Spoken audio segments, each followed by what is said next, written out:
Hello dear students, welcome back to our channel science meter 10th। कैसे हो आप सभी? आई होप सब सभी बहुत अच्छे होंगे। आपका साइंस का एग्ज़ाम कैसा गया कमेंट सेक्शन में लिख के ज़रूर बताना। तो आज मैं इस वीडियो में आपको प्रोवाइड करने वाला हूँ आपके पेपर कोड 31/4/1 के डिटेल्ड सोल्यूशंस।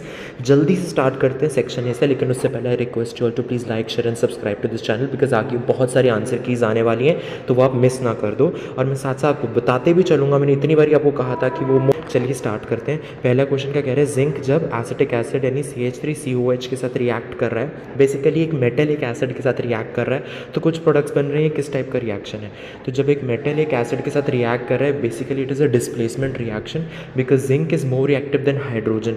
इसलिए जिंक हाइड्रोजन को उसके सॉल्ट सोल्यूशन यानी एसिटिक एसिड से डिस्प्लेस कर देता है। हाइड्रोजन की जगह जिंक ने ले ली और H2 गैस लिबरेट हो गई। So this is a displacement reaction. Second, an aqueous solution of a salt turns blue litmus to red. The salt could be the one obtained by the reaction of. अब ध्यान से देखो, blue litmus को red में convert कर दिया, मतलब एक एसिडिक नेचर वाला सब्सटेंस ही ऐसे कर सकता है। यानी एक एसिडिक है, वो एसिड होगा, एसिडिक नेचर का सॉल्ट होगा वो डेफिनेटली। तो यानी उसका पेरेंट एसिड स्ट्रॉन्ग होगा, पेरेंट बेस वीक होगा, तभी तो एसिडिक वाली नेचर ज़्यादा शो होगी। और इसमें एक ही ऑप्शन ऐसा है, HCl and NH4OH। HCl hydrochloric acid is a strong acid, NH4OH is a weak base ammonium hydroxide. तो ठीक है, तो यहाँ पे D option is the right answer. Next, 4 solutions namely glucose, alcohol, hydrochloric acid and sulphuric acid. अच्छा, इसमें बताना आपको बल्ब किस में ग्लो होगा. बहुत इजी है, HCl और H2SO4 में, क्योंकि यही आयंस प्रोड्यूस करेंगे, because these are the strong acids.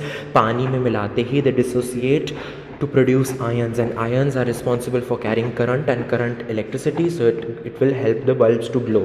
Next, the metals which are found in both free state as well as combined state. अभी थोड़ा रट्टे वाला क्वेश्चन था, तो इसका आंसर है आपका कॉपर एंड सिल्वर. देखिए, ये कॉपर सिल्वर के साथ और भी मेटल जैसे गोल्ड वगैरह है फ्री स्टेट में, और कंबाइंड में ये कॉपर और सिल्वर है, तो इसलिए दोनों में जो पाए जाते हैं that is copper and silver. Next, the number of single and double bonds present in a molecule of benzene C6H6. तो इसमें भी बहुत ईजी स्ट्रक्चर आपको पता होना चाहिए. 3 तो डबल बॉन्ड होते हैं और 9 हो जाते हैं आपके सिंगल बॉन्ड. देखिए, सिंगल बॉन्ड को आपको हाइड्रोजन वाले भी काउंट करने हैं, ठीक है. तो 6 तो हाइड्रोजन के साथ होते हैं, 3 ऑल्टरनेट होते हैं, तो 9 सिंगल बॉन्ड्स हो गए और 3 ऑल्टरनेट डबल बॉन्ड्स होते हैं. So 9 and 3 B option is the right answer. Next, in human beings when the process of digestion is completed, the proteins, carbohydrates and fats, इनका एंड प्रोडक्ट आपको बताना है. तो प्रोटीन्स का होता है अमाइनो एसिड्स, कार्बोहाइड्रेट्स का होता है ग्लूकोज, एंड फैट्स का होता है फैटी एसिड्स एंड ग्लिसरॉल. तो यानी B option is the right answer. Next, a plant growth inhibitor hormone. यार, ये मैंने आपको कल ही जो टॉप 13 टॉपिक्स है उसमें बताया था. क्या होगा इसका answer? Very easy, abscisic acid. ठीक है, C option is the right answer. Next, plants that can be raised by the method of vegetative propagation. So the answer is sugar cane, roses and grapes. तो A option is the right answer. Next, the part of seed which is a source of food during germination of seed is. देखिए, जो source of food है, जहाँ food store होता है, आपके एक diagram भी बना हुआ है हाउ डू ऑर्गेनिजम्स रिप्रोड्यूस वाले चैप्टर में, उसके अंदर कोटिलेडोन है आंसर. तो A option is the right answer. Next, a zygote is formed by the fusion of a male gamete and a female gamete. The number of chromosomes in the zygote of a human is. देखिए, zygote के अंदर after fusion तो total 23 pairs ही रहेंगे, लेकिन chromosomes कितने होंगे? Number of chromosomes पूछा तो 23 इंटू 2, बिकॉज एक पेयर में 2 होते हैं, तो 23 into 2 is 46. So C option is the right answer. Next, absolute refractive index of glass and water आपको दी है 3/2 4/3. If the speed of light in glass is इतना, speed of light in water. बहुत easy, ये भी मैंने आपको करवाया हुआ है मोस्ट प्रिडिक्टेड वाले में. बताओ जरा, एब्सोल्यूट रिफ्रैक्टिव इंडेक्स का फॉर्मूला क्या होता है? Speed of light in air divided by speed of light in medium. तो पहले तो ग्लास पे लगा दो, क्योंकि ग्लास का आपको पता है, speed of light in glass आपको पता है. तो 3/2 is equals to V air upon V medium, और वी एयर आप यहाँ से निकल जाएगी बिकॉज वी ग्लास आपको पता है. तो 3/2 मल्टीप्लाइड बाय 2 इंटू 10⁸ क्या आ जाएगा? V air 3 into 10⁸ metres per second. अब आपको वी इन एयर पता लग गई, यानी speed of light in air पता लग गई. डिवाइड करो उसे speed by light in water, ये क्या हो जाएगा? Equal to 4/3. Absolute refractive index का ही फॉर्मूला लग रहा है ना. तो V air upon V water equals to 4/3. आपको सब वैल्यूज़ पता है, आप यहाँ से वी वाटर यानी speed of light and water निकाल सकते हो बहुत इजीली. तो क्या आ जाएगा आपका आंसर यहाँ पे? 9/4 इंटू 10⁸ मीटर पर सेकेंड. आगे बढ़ते हैं. When a beam of white light passes through a region having very fine dust particles, the color of light mainly scattered in that region is. देखिए बहुत छोटे छोटे ये जो पार्टिकल्स होते हैं दे मेनली स्कैटर्ड शॉर्टर वेवलेंथ्स जो कि ब्लू की होती है, सो blue is the right answer. Next okay, कुछ कॉम्बिनेशंस दिए हैं आपको बताना है। तो combinations having equivalent resistance of 1 ohm, तो ये भी बहुत ईजी है। पहला कॉम्बिनेशन हो जाएगा बिकॉज आप फॉर्मूला लगाओ 1/R equivalent plus 1/R equivalent equals to 1/R1 plus 1/R2, यानी 1/2 प्लस 1/2 दैट्स 1, उसका रेसिप्रोकल भी 1 है, तो 1 तो डेफिनेटली है। और अगर मैं सेकंड की बात करूँ तो इसमें भी यही हो जाएगा, है ना, 1/3 प्लस 1/3 प्लस 1/3 का होल रेसिप्रोकल, तो क्या हो जाएगा 3/3 का होल रेसिप्रोकल, यानी 1 का reciprocal that is 1। So first and यानी C option is the right answer, बाकियों में नहीं होगा। अगर आप इसको करो, ये सीरीज़ में है 2 + 4 6, 3 + 3 6, 1/6 प्लस 1/6 इज़ नॉट 1 का whole reciprocal is not 1। Similarly ये भी देखो आप, हाफ है, 1/2 is 2, 2 + 2 is 4, 1/4, no this is also wrong. Next, an electric iron, okay resistance दी है, करंट पता है, टाइम पता है, तो हीट निकालनी है I²RT, आई का यानी करंट का स्क्वायर करो multiply by resistance multiply by time, तो क्या आ जाएगा आपका answer 15,000 joules. Next okay, rectangular loop ABCD आपको गिवन है, करंट कैरी कर रहा है और एक कंडक्टर XY है, such that the conductor is parallel to the side AB of the loop and is in the plane of the loop. Okay, if a steady current I is established in the conductor as shown, the conductor XY will, अब ध्यान से देखो ये एक rectangular loop तो है लेकिन ये एक तरह से सर्कुलर वे में नहीं घूम रहा। सो डेफिनेटली अगर यहाँ पर राइट हैंड थंब रूल निकालोगे, लगाओगे इस पर्टिकुलर लूप पे, तो मैग्नेटिक फील्ड की डायरेक्शन कहाँ पे आएगी, इनटू द प्लेन। अगर मैं XY की बात करूँ तो इस पर मैग्नेटिक फील्ड अब हमें पता लग गया इनटू द प्लेन लग रहा है, करंट इसका अपवर्ड डायरेक्शन में। अब आप फ्लेमिंग्स लेफ्ट हैंड रूल लगाओ, फ्लेमिंग्स लेफ्ट हैंड रूल के अकॉर्डिंगली थंब कहाँ होता है, thumb is in the direction of motion of the conductor, forefinger in the field direction and middle finger current की direction में। तो अब अगर आप यहाँ पे फ्लेमिंग्स लेफ्ट हैंड रूल लगाओगे तो जो फील्ड है आपका वो कहाँ पे है, अंदर की साइड, करंट आपका ऊपर की साइड है, तो मोशन किस साइड होगा, it will rotate about its axis. So D option is the right answer. Next, कुछ वेस्ट दिए आपको इसमें से नॉन बायोडिग्रेडेबल चुन के निकालना है, तो बहुत ईजी है। पहले बॉल पॉइंट पेन रिफिल्स हो जाएगा और empty medicine bottles made of glass हो जाएगा, तो सेकंड थर्ड हो जाएगा, तो B option is the right answer.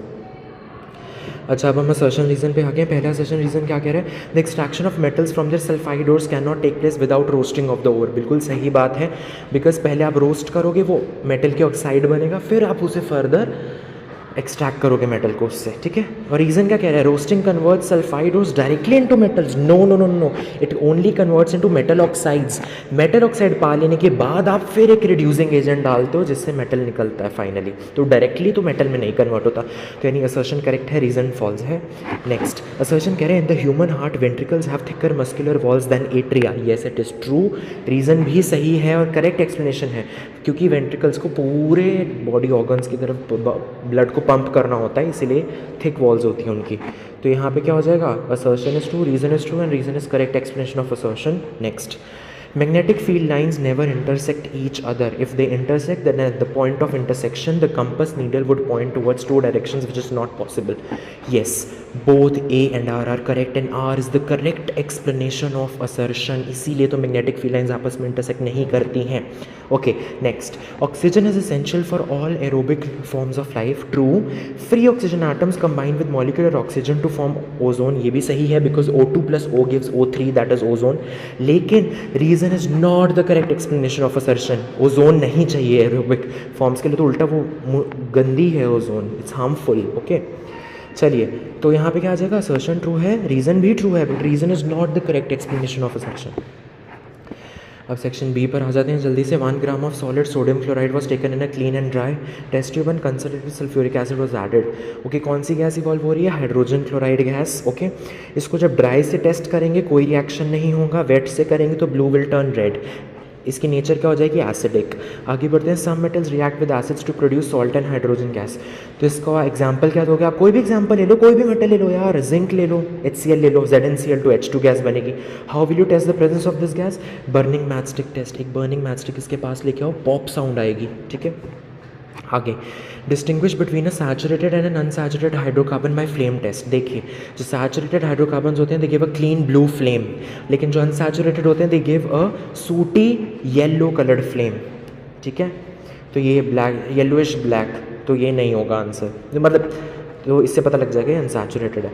List the products of combustion reaction of a saturated hydrocarbon, कोई भी आप ले लो यार, मीथेन का ले लो, मीथेन इज ऑल्सो सैचुरेटेड। तो क्या प्रोडक्ट्स बनते हैं आपके, जल्दी से बताओ।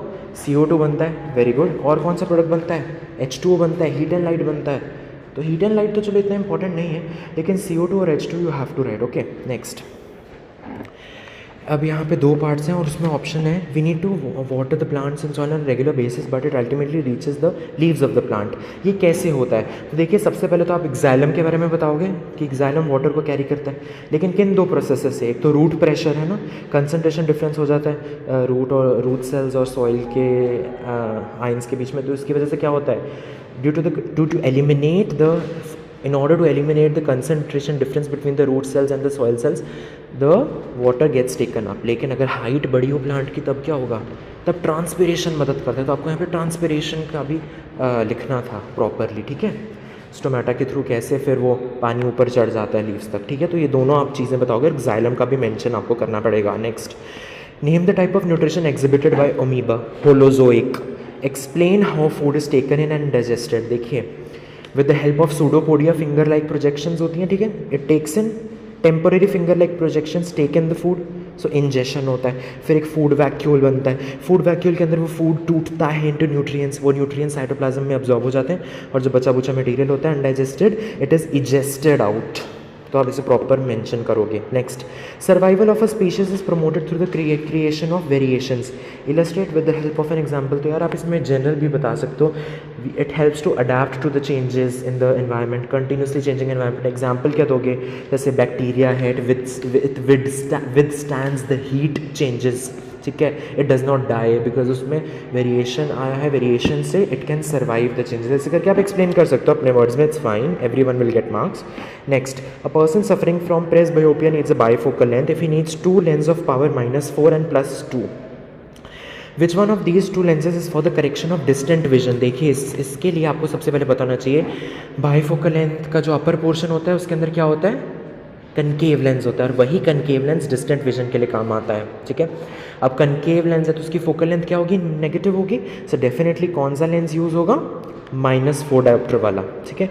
एंड फोकल लेंथ कैसे निकालोगे, power is equal to 1/f, तो फोकल लेंथ यहाँ से कितनी निकल के आ जाएगी, -0.25 मीटर्स या फिर -25 सेंटीमीटर्स। तो यूनिट का आपको ध्यान रखना है। Next 26th question, 2 wires A and B of same material having same length diameter अलग अलग हैं are connected 1 by 1, okay, which will offer more resistance। देखिए जस्टिफाई भी करना आपको, रेजिस्टेंस का फॉर्मूला क्या होता है, ρl/a। सेम मटेरियल है तो रेजिस्टिविटी सेम रहेगी, करेक्ट। लेंथ इन्होंने बोल ही दिया क्वेश्चन में सेम है। अब एरिया, जिसका डायमीटर ज़्यादा होगा उसका एरिया ज़्यादा होगा, एंड इस फॉर्मूला के according resistance R equal to ρl/a, rho same है, एल सेम है, यानी resistance is inversely proportional to area. तो जिस वायर का एरिया ज़्यादा होगा उसका रेजिस्टेंस कम होगा। आपको बताना है रेजिस्टेंस किसका ज़्यादा है, जिसका एरिया कम है। किस वायर का एरिया कम होगा, जिसका डायमीटर कम है, इन दोनों में से किसका कम है, 0.2 मिलीमीटर्स, तो यानी ए वायर का रेजिस्टेंस ज़्यादा होगा। ओके, नेक्स्ट वीडियो में I will discuss the section E.